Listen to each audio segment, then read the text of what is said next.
Next topic I wanted to bring up, and this one was kind of shocking to me, and we kind of talked about it before. But Shogun, 1980 series director, calls out FX show. Shogun, for those who don't know, is a show on FX, of course. Very, very. I want to say I don't want to say popular. I guess it is popular, but it won a ton of awards. Award-winning show. If you guys haven't seen it, please go do so now. He says that the show is not entertaining.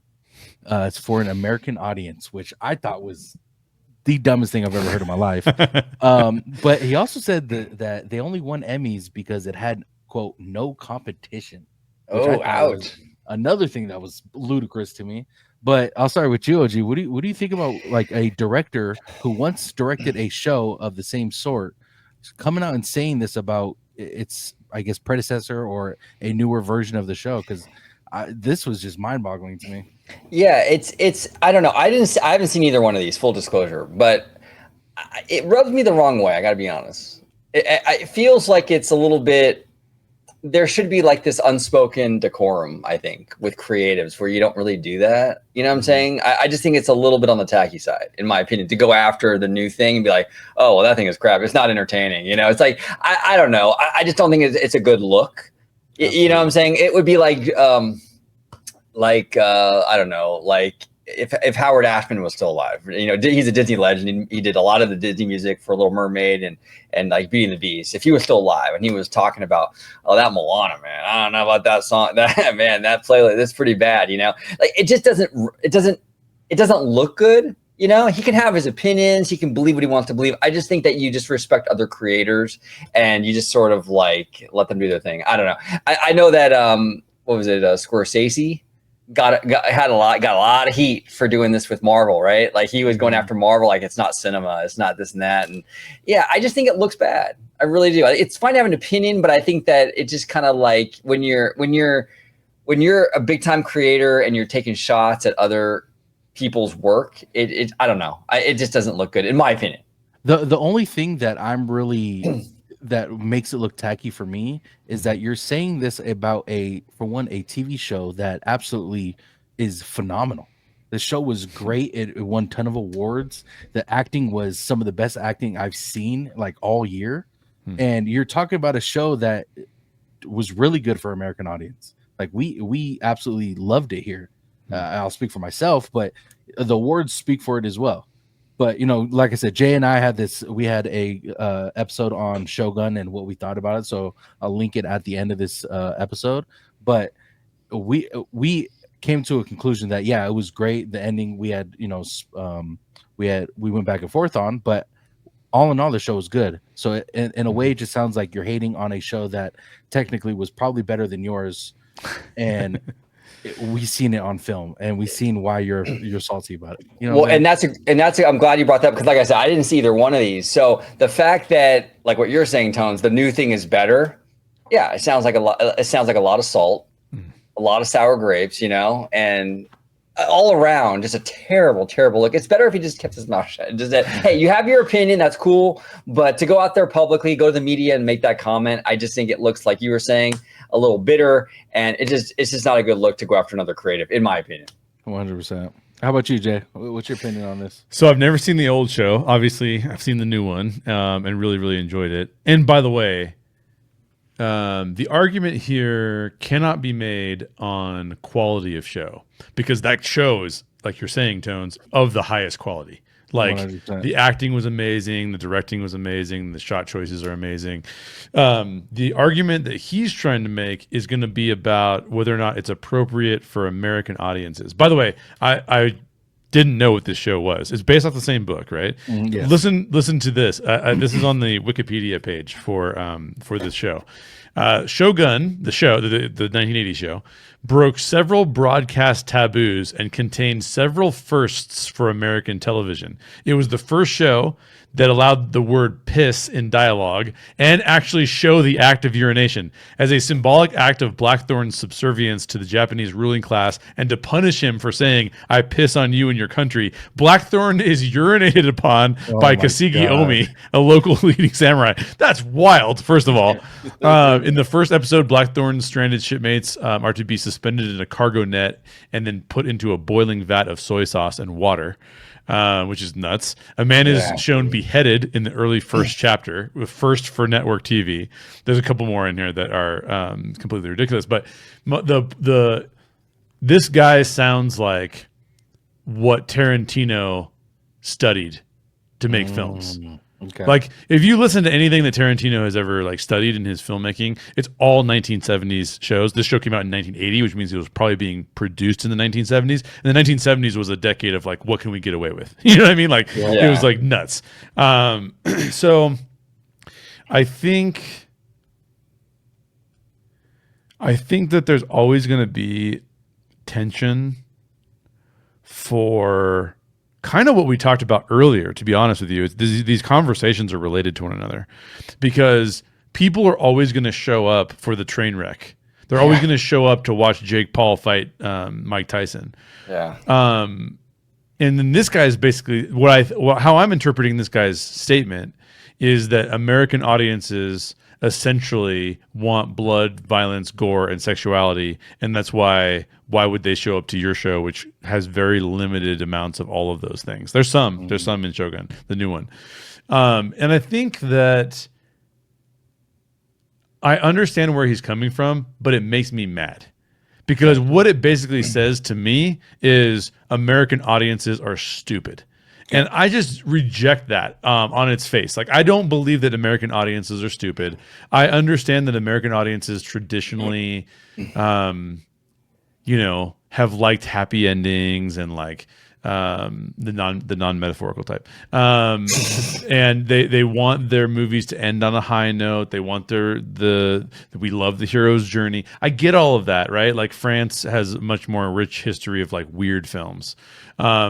But to suggest that we're so stupid that we wouldn't like quality material, A, I don't think is true. And B, it just sounds like what it comes off as is you're just trying to get attention on your old show that you'd like someone to pick up and put on TV for you.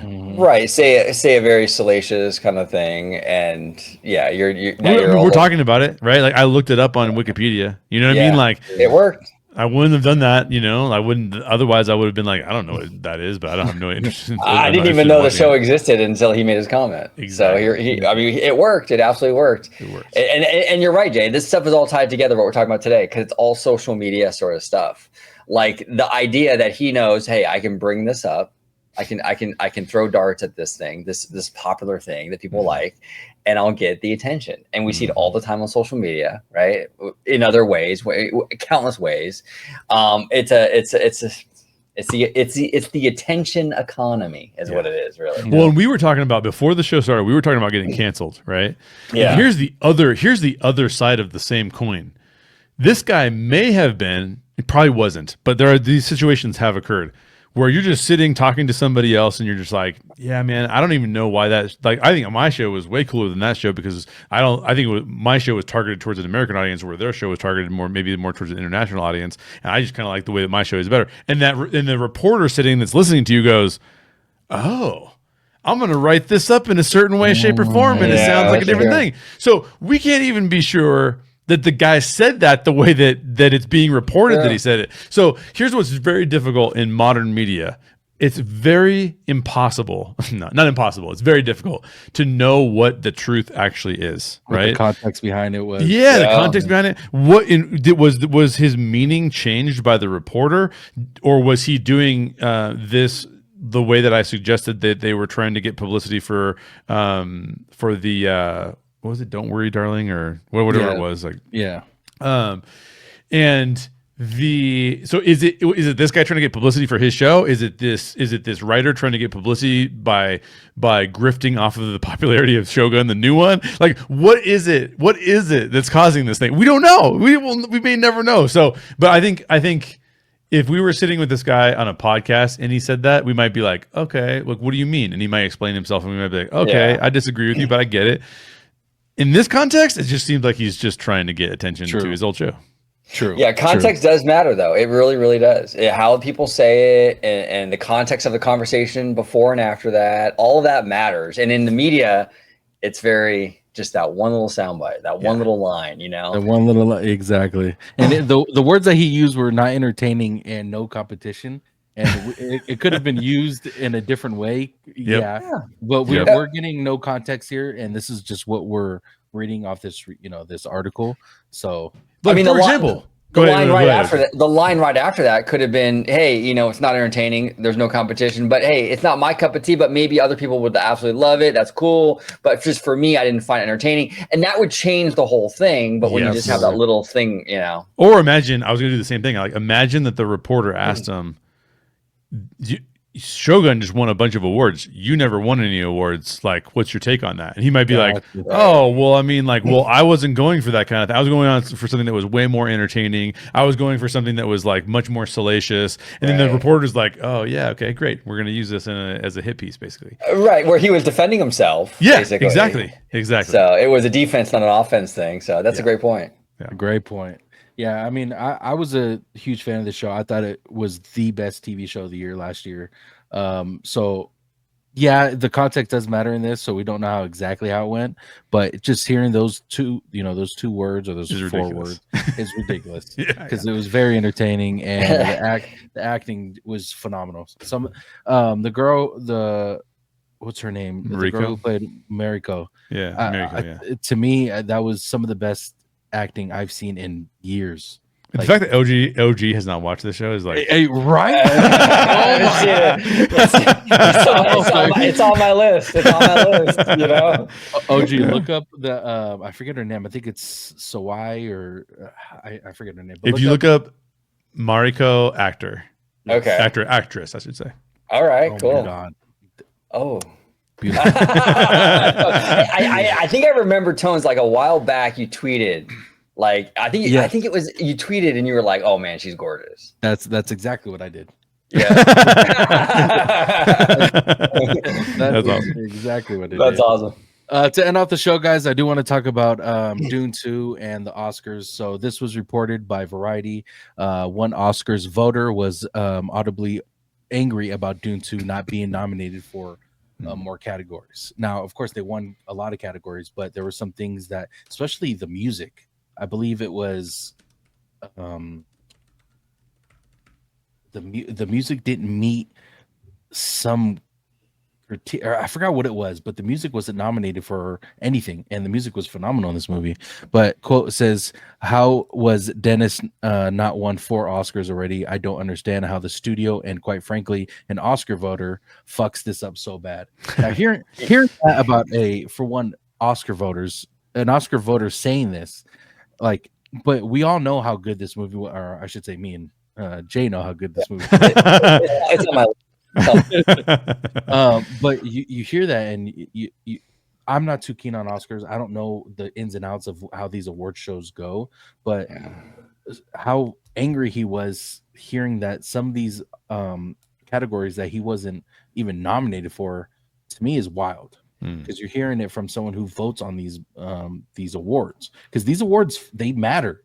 They matter to people who get hired, who get certain movies, who get certain projects just handed to them most of the time because they have these under their belts. But what's your opinion on this, OG? Well, the thing is that Hollywood's a very fickle business, right? The reason why Bob Chapek, former Disney CEO, had a problem being the Disney CEO was because he didn't fit into the cool club, basically. And Hollywood is built like that, the Mean Girls whole situation, right? You can't sit with us, So I don't know what's going on with this particular situation, but a lot of times with the Oscars, there's a lot of politics, not like, I'm not talking about like national politics. Hollywood politics, you know what I'm saying? Involved with a lot of these award shows and stuff like that. I know back in the day, I was really mad. I'm still bitter about it when Beauty and the Beast lost to Silence of the Lambs. I was hot. I was really hot. I'm still hot about it, and a lot of people back then were speculating that it lost only because there was this sort of fear from Hollywood to kind of give animation that too much credibility like that. Like a lot of actors and talent were worried like animation was going to kind of take over if it becomes too like, popular. Yes, exactly. Prestigious like that. You know what I'm saying? And so they kind of wanted to minimize that so they wouldn't give it the win. So there's a lot of games I think that Hollywood plays, you know, the Academy with stuff like that. So did that happen here? I don't know, but it wouldn't surprise me. And I've lost a lot of faith in these awards. That's why I really don't watch them anymore anyway, because a lot of times really great stuff gets looked over, and more often than not, to be honest with you. So it doesn't shock me. It really doesn't shock me. It makes me want to see the movie even more, though. I'll tell you that. Oh, because if they're not giving it the credit, it must be really good.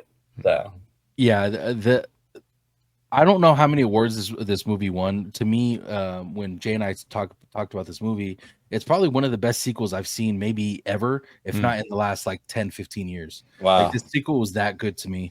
I enjoy movie and storylines like this, and not to mention how phenomenal Timothée Chalamet is. To me, he's one of my favorite actors out right now. I just watched, I don't know if you guys ever seen a movie called The King. It's out on Netflix. Oh, I didn't watch that. Yeah, but I heard it's good. My God. I think I did see that, actually. Oddly enough, I actually did see this. I think I did see that. Yeah, it was from a few years ago, right? Correct. Okay. He played the king in that movie, and when I tell you, not only did he get the accent down from being an English king, the passion you see within his acting is something you don't see nowadays, unfortunately. Wow. And that movie and other movies after, of course, made him one of the best actors out right now, in my opinion. So you see these movies and the awards that come out within this for some of these movies, and they don't get even nominated. To me, is wild, because like I was saying, Hans Zimmer, he did the soundtrack for Dune 2, and there was certain criteria that apparently he didn't meet to be even nominated for. Like, he was disqualified for some of these awards. Like, and I don't know if it's because of the director, or Denis Villeneuve or Denis Villeneuve, or the actor. I don't know how that shit works, but it sounds like something's not happening when it comes to this movie and the awards that it should have been at least nominated for. You know what I'm saying, Jay? Yes, I do know what you're saying. I think, again, man, like, the more and more I'm exposed to how the industry works, the more frustrating it is, but also it kind of makes sense in some ways. I was at I won't say which film festival I went to, but I went to a film festival, and dude, it was super political, like amazingly political. Like, everybody who they asked to be there as a speaker, because they show films and then they have like breakout sessions. They can go, oh, how do I fund my film? Like, I'll go to this breakout session.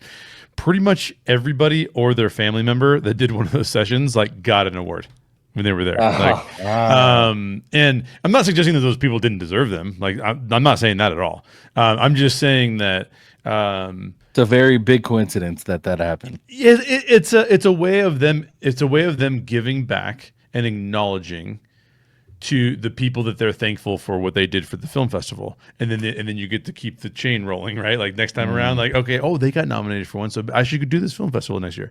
So I'm not saying, like, from a business perspective it's a bad thing. I'm not saying that, but you have to take it with a grain of salt to a certain extent, right? Like, it doesn't mean that your film wasn't good. It doesn't mean that the other film that won was bad, like was better. Like, those things aren't necessarily true, right? Yeah. I had some very nice people that came up to me afterwards and was like, oh, you should have won. Like, I was like, oh, I appreciate you saying that. That's cool. That's cool of you. But so when it comes to these awards and the way that these award shows work, I mean, heavy advertising dollars are spent by the studios who made these films, or the distributors of the films, depending on who it is exactly. A lot of money is spent advertising these films for consideration. If you listen to The Town with Matt Bellany is getting a lot of attention on this podcast. He needs to come on the show and talk to us about this. Please. He's a cool guy, but and he knows the industry super well, and he's a lawyer, so he's smart too.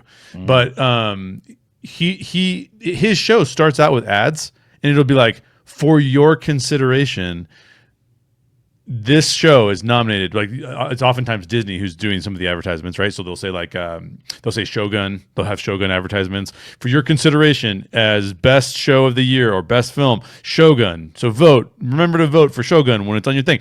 They are advertising Some shows, if you don't have a lot of money to promote your movie, it probably is not winning. Right? Like it's probably not winning because I might not have seen it, but I saw the other advertising campaign. I go watch that movie. I go, that movie is pretty good. I don't watch the other movie. We all would love for the Oscar voters to watch every single movie that's out there. Guess what? There's no way that they have enough time to watch every single movie that came out for the Oscars. So to assume that like every single time, and then to assume too that like there's not other politics behind it, you know, I probably shouldn't throw any shade on this film, but like there's a film that is nominated for a bunch of awards this year that I was like, it's not my kind of film, so I probably wouldn't have watched it to begin with. But like, why are people saying they're disappointed in it? And I started listening to people who I trust and their reviews of the films, and all of them were like, it's mid. It's like very, very mid. But it's very politically messaged. Not in the Hollywood way, in the general space of the world way. And sometimes that's going to get more attention because it's something that people who are in these industries are like, we want more of this, even though this is being fought against in the general space. So this is the kind of thing we want to give more publicity to. And it could be for good reasons. I'm not saying it's for bad reasons. It could be good reasons. But just know that not everything is merit-based the way that we think it's supposed to be, right? Like it just doesn't work that way. Now, that's a great way. I know that I'm explaining all of that away and not addressing the real question is, which should it have won more awards, right? Well, I've seen, let me tell you what I have seen. I've seen Anora, which got a bunch of award nominations. I've not seen Wicked yet, so I can't comment on that. I will say that Anora was directed phenomenally. Like Anora is a really funny movie, which I was not expecting, but the directing on Anora is like top tier.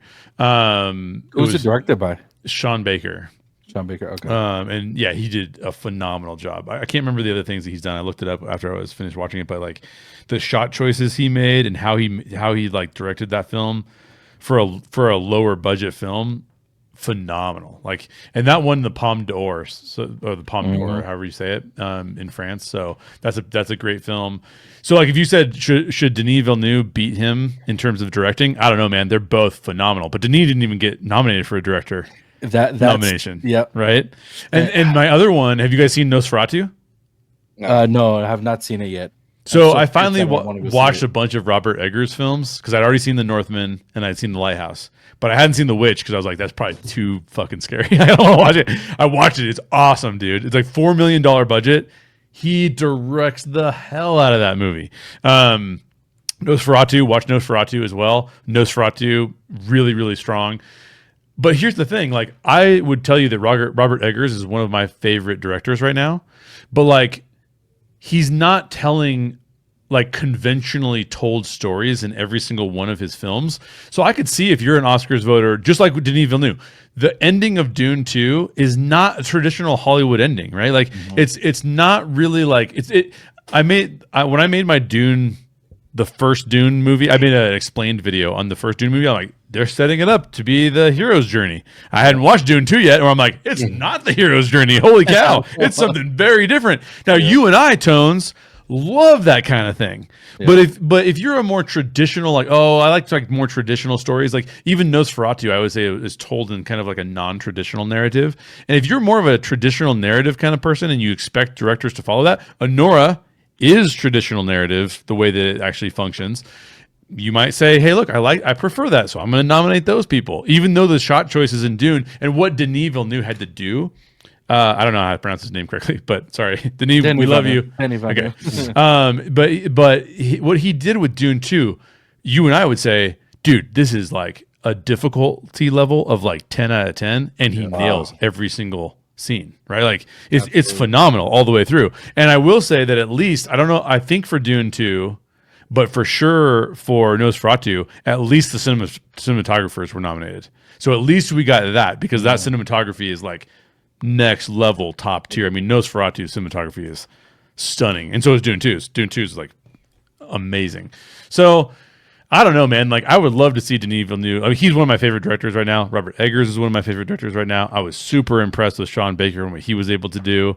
But again, like how do you say the guy who directed Wicked directed the hell out of that movie, and then you and I go, yeah, maybe he did, but like I don't care as much about people singing in movies. I'd rather watch spaceships in movies, or I'd rather watch Nosferatu in movies. It's hard. It's like, well, there's a lot of different kinds of movies that like you and I are going to be like, I mean, yeah, well, I'll watch it and I'll say it's good, but that doesn't mean that I think the directing is the same, because directing somebody singing versus directing someone fighting, Totally different. They're totally different, yeah. Which is why you look at someone like Spielberg, who's done all of it, and you're like, I mean, this guy's like a master of the craft, and then every way it comes, you know. Like so. Anyway, I think I actually, when we did your Q&A for No Vacancy, right? What was it, back in December? I think I even jokingly asked you, so when are you going to direct a musical, Jay? Exactly. And you were like, probably never. Never. Probably not going to happen. Yeah, but it's a good question. I mean, I think Denis Villeneuve is amazing. I think his best movie is honestly Blade Runner 2049, which I thought was just like so in so many ways phenomenal. Like there's just like it's just so many ways it was just absolutely stunning. People love Prisoners. I watched Prisoners. I don't get Prisoners as why it's awesome. He does an amazing job directing. I just don't resonate with that story for whatever reason. But like, so if you're saying like Dune 2 should have got more nominations, I'm like, yes. You know what I mean? Like, yes, it should have. But I don't know what it should have taken away from. I mean, there's some movies that again are maybe not my speed or the thing that I would have necessarily said was awesome. But well, let me ask you guys this. This is now we're going to kind of dive into some on topic, but it might, this is kind of an interesting, deeper conversation about the Oscars in general. It's a very, in my opinion, it's a very old school kind of concept. These award shows, you know, does the Oscars still have a place in our modern social media age? I mean, they've tried to reinvent this thing like a million times. I mean, it doesn't ever really seem to, I don't know. I feel like the cultural relevance is really kind of waning with these shows. I mean, do you feel like they're still a thing? Do you think that in a decade from now we'll even have the Oscars? Maybe they'll just announce the names in the media, or the winners in the media, and they call it a day. Like, what do you guys think? I'm kind of curious of your thoughts on that. I mean, I've had, to me, I think the Oscars or just, some of these award shows in general, they have their own fan base when it comes to it, because people are really heavy on these award shows, and they'll talk about it, do podcasts about it. They'll just talk about some of the performances there, and who was nominated, who was not. Like, I think they have their own little fan base to where the social media doesn't need to play a factor in promoting it or even making it a big thing. You see these actors alone that will promote some of these interviews that they do on the red carpet, and like it all brings it together because they have such big followings. So I don't think necessarily you don't need it to be this huge thing where everyone needs to talk about it on social media, because I think it already has its own fan base, and the actors already have their own fan base when it comes to putting out stuff.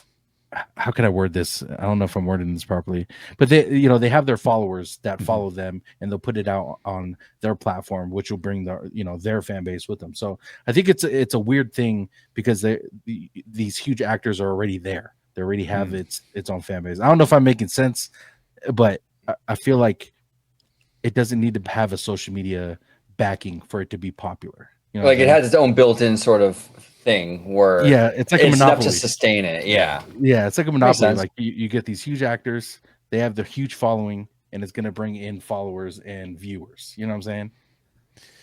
I'm going to give way too long of an answer again for this question. I'll apologize already. People are tired of listening to me. I think institutions like the Academy Awards are necessary, and I'm basically on the same page as Tones, but I'm going to say it in a completely different way. So what can happen in society, and this has happened again because of the bifurcation of our attention span. We can watch whatever we want to watch, and we don't have to watch the other stuff that we don't want to watch, right? When that happens, when you can feed people more of what they want, sometimes the standards for what should be considered good or bad can decline. right? So what do I mean by that? I mean, if you have these institutions that decide you get to do the thing because we feel like you're good, there's usually a standard for that. Now it gets political, it gets corrupt. We talked about the big studios, and there's a lot of corruption in that marketplace, right? So I'm not trying to suggest that that model is good by itself, because on the other side of this question, I would be saying, if you had asked me this question in the 1980s, I'd have been like, no, take the Oscars down, like they're not valuable. But now they serve a different role, right? Like if you ask me about higher education in the modern day, I would tell you, having worked at institutions of higher education, you can get just as good of an education yourself by finding all the information you need to find than you can get at a big institution. And real quick, Jade, not to cut you off, I just want to kind of put a exclamation point on that, because you're absolutely correct. Full disclosure, right? I have pretty major anxiety disorder. People always tell me like, "Oh my God, I can't believe you do," because I don't seem like I do, but I do enough where I go to therapy every Saturday, right? But here is the thing about the therapy situation. I'm talking to the therapist, and I've researched my own because I have OCD, so I'm a Googler. You know what I'm saying? Yep. So I've researched so much of it. She's not telling me anything new. Right. I could basically do the job for her at this point. Exactly. I've learned so much, and I know all the lingo, all the whatever. So it's like, to your point, where it's like you don't even need to go to school for this shit. Dude, I've just give someone with OCD YouTube and some Google. A couple months, and I'm good to go. So you're absolutely correct on that. You know what I'm saying? Well, and so what it's done. So you have these institutions. Institutions by themselves can be corrupt and a problem. Then you have these things that subvert the institutions, right? You have people that are coming out and like, we're going to create our own independent studio. We're going to release stuff on YouTube. We're going to do it differently. We're going to disrupt the marketplace that has existed before. Okay, here's the problem with that, though.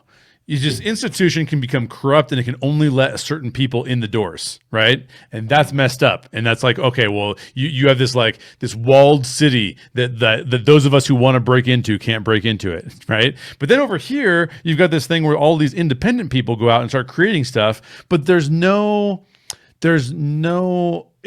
a value system that is like based off of views and based off of revenue, and not based off what is good for society, right? And so you have these two competing factors, one that is oftentimes giving people what they want, and one that is saying, no, we're only going to give you what we want, the elitists, and what we want, right? And there's these two competing structures. Well, here's when this one gets out of balance and gets really popular, you get shit. I mean, it's like reality TV shit. You know what I mean? Like, just put it in front of them because it's another train wreck and they'll watch it. There is nobody on planet Earth who's like, Jake Paul versus Mike Tyson is a great boxing match, and we should all study it because it's fantastic boxing. No, it's bullshit. It's just your attention span, right? Yeah. But so you need the institution to go, no, that's not good boxing. That is, we need to change the rules so that it's better. We need to make sure that that there's the best of the best getting to where they need to get. So how does this relate to the Oscars? In the 1980s, I would have said we need more disruption in the industry. Now I go, we actually need some people to go, this stuff is really good and you need to go watch it because you otherwise are not watching it, right? Yeah. I brought up Anora. Anora is not making like a bajillion dollars out there. There are more people that saw Wicked than Anora by a lot. Yeah. Is one of them better than the other from a quality perspective? I should give a better example. Like, there's probably more people that saw like whatever Transformers movie came out. The Terrifier series or Terrifier movie. Yeah. Although that's an independent film too. I'm trying to think of one of the ones that's like a giant company that created a mediocre film. Like, what was one of the biggest films for the money making from last year that was just mid? I know I just watched Long Legs for the first time. Oh yeah. Wasn't a fan. Interesting. And it had a $10 million budget. I don't know if that's like, but it was made. I think it was made by Neon, if I'm not mistaken. Oh yeah. That makes sense. Okay. Well, here's a good example. Deadpool and Wolverine. Okay. We all like that movie. That's a great movie, right? Is it the epitome of film though? Right? Yeah. Like, is it the thing that we would say like that's the epitome of film? No, but it has dumb dick jokes in it and fighting, and we'll go watch that every day, right? Absolutely. So here's the problem: is that we need somebody to tell us this is also excellent filmmaking. You haven't seen these films before, but these films are excellent.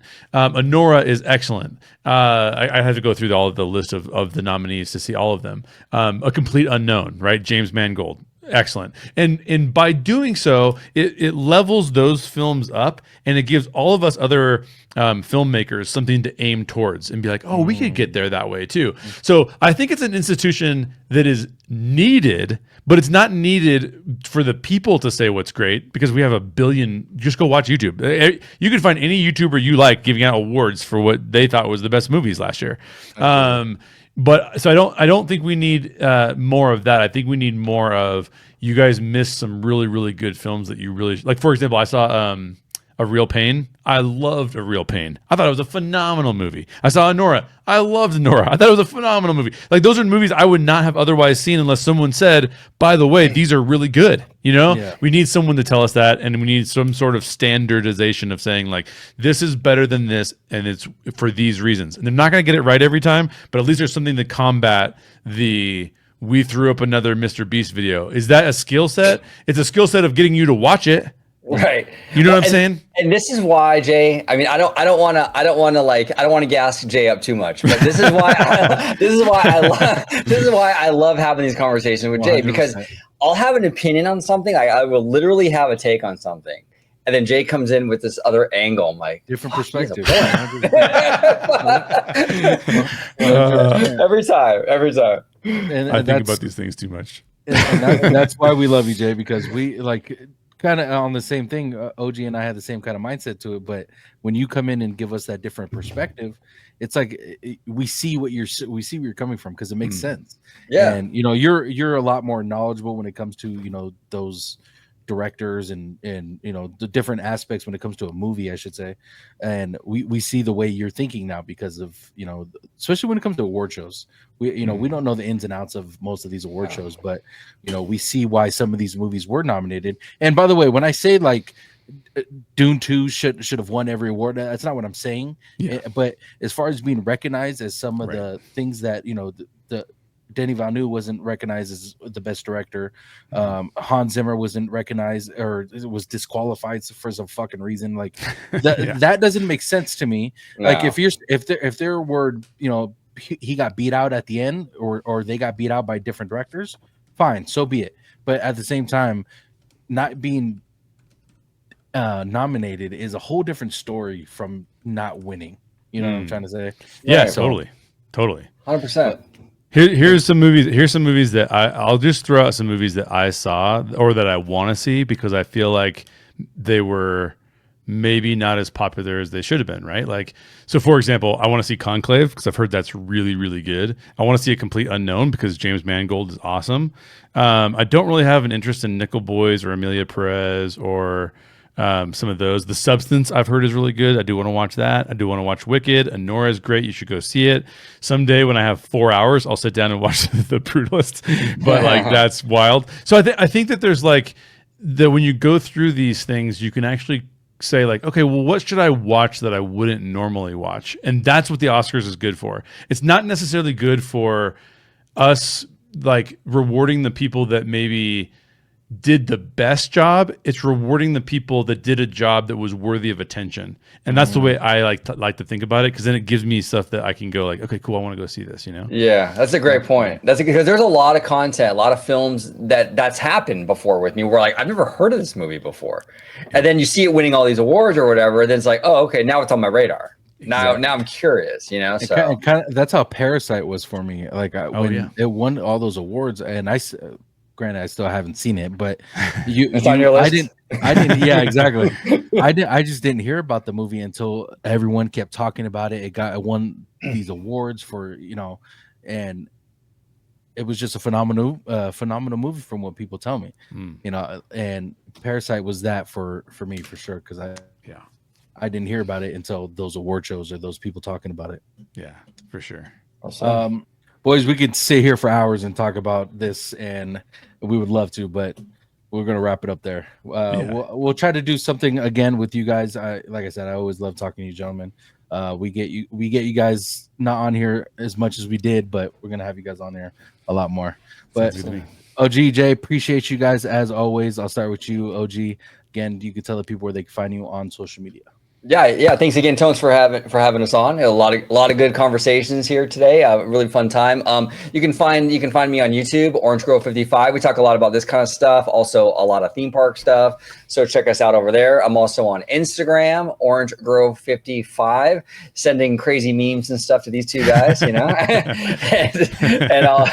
also on X, as they call it now, Orange Grove 55, and on Blue Sky. All the kids are doing it now, right? Why not? I'm on Blue Sky now, so you can find me there, Orange Grove 55. Actually, the following on Blue Sky, I think out of all the platforms, I've grown the fastest on that one. I've only had the account since I think like November or October. I'm already up to like 700. Wow. I'm like, wow, it's pretty good. I'm like, wow, because it took me a long time to grow my X following, and YouTube, it takes forever on YouTube, YouTube forever. Yeah, but I think everyone like jumped ship or like sort of semi-jump ship, like when like Elon started to do all these weird things with the block button and all that. So everyone went over there, and it was just like a flood, if you jumped into the Blue Sky thing in like October, November, it's just like it was popping. It's kind of dead now again, but it was popping back then a few months ago. but yeah, I think they'll do some algorithm switching on Blue Sky, and it'll be bigger for sure. Because I could see the potential on it. Oh, absolutely. Do you think? I don't want to get too far off the beaten path here, but do you think X will be around, or do you think this thing is going to sink? You think it's here for good? I honestly, I couldn't even answer that. There's so much negative when it comes to X, especially like nudity and just people leaving false fucking articles and telling you these false shit. It's so hard nowadays. And, even Facebook was like, I guess Mark Zuckerberg was talking about not putting the, like a warning or some about. Oh, the disclaimers. Yeah. Disclaimers. Yeah. The disclaimers. About like fake news and stuff. Community notes and stuff. Yeah. Yeah. And, granted, X has that on that platform for, some things. There's a bunch of fake shit that I read here online that it's not on there. So if they get better with that, yeah, I could see it lasting forever. And, Elon is in the news now of him doing shit with like, I don't know if that will ever affect X, but you never know. You just never know. Yeah. Interesting. Yeah. I think with that kind of thing, it's probably another podcast. Yeah, absolutely. But that is actually X is a perfect example of what goes wrong on both sides of the equation. Because if you look at what X was doing prior to Elon's takeover, it was being affected by corrupt government interests. Like you can go look it up in the Twitter files. Like it's crazy. Like what the government was basically saying you could or couldn't say on X, and what some of the leadership on X was saying you could or couldn't say was very one-sided. But now it's kind of like there's no oversight. Now the inmates are running the asylum, so to speak, right? So it's the opposite problem. It's now like, well, now like to your point, Tones, like you can say whatever kind of crazy shit you want. Before you at least you couldn't say some crazy shit, but it was very highly corrupt in terms of what you couldn't say. Now it's like you can just say whatever you want to and post whatever you want to, and no one's even going to say anything. And I just feel like it's like the middle ground is where we want to get to, where we reduce corruption from the powers that be, and we give people a voice, but we don't give everybody a voice to say whatever they want to. You know what I'm saying? Yeah. Like it just doesn't make any sense. So yeah, that's a tough one, man. Yep. Yeah. And that's another show for sure. Absolutely. It's another show. Yeah. Definitely a different show. And I wouldn't mind having it because, TikTok always gets bullshit, and, Instagram and all these different social media platforms where, I would love to sit down and have a conversation and your guys' views on that, because it's very interesting. And by the way, George, he said something in your guys' latest video, OG, about TikTok. I was very surprised that he said. I forgot exactly what he said, but as soon as I was typing it, the video was ending, like on the live chat. But he said something about TikTok. I can't remember what it was off the top of my head. But was it about attention spans? Yes, there you go. Yes, okay. About TikTok. Yeah. I was like, thanks, George. Appreciate you, buddy. That's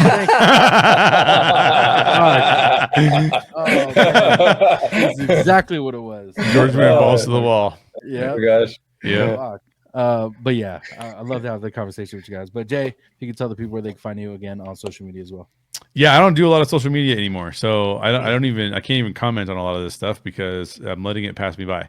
But I am studying film, and I'm studying film so that I can make better films. And if you would like to study film alongside me, check out How Stories Work with Jay Sherer, where I'm either explaining movies in greater depth because I'm trying to understand what the story is that they're trying to tell and look for all the areas that they're trying to tell it, or I'm breaking down shot choices from directors and scene choices about how they did things to learn more about how I could do those things myself. So How Stories Work with Jay Sherer is where you can find me. All the other ones, I mean, like I might show up for a minute, but I'm not probably doing much on them.